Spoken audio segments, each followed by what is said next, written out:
افغان لوبغاړی قیس احمدسره نن څه وشول؟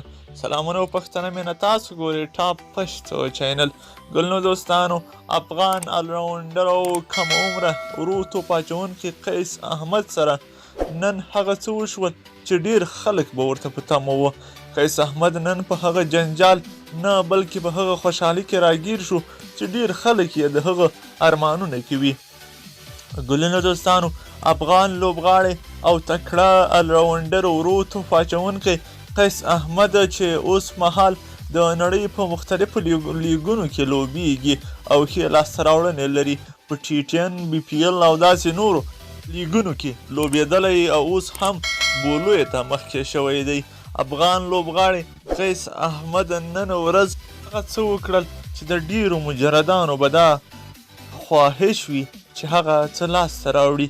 افغان لوبغاړی قیس احمد نن ورځ کوزده وکړله او یوه افغانۍ انجلی یې په خپل نوم کړله او له هغې سره یې د خپل ژوند پاتې برخه تړون لاسلیک کړ.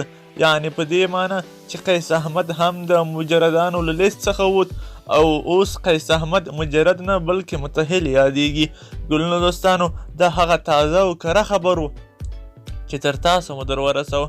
که نورو تازه خبرونو څخه ځان خبرول غواړئ نو زموږ چینل سره سبسکرایب کړئ او ملګرو سره دا ویډیو شیر کړئ.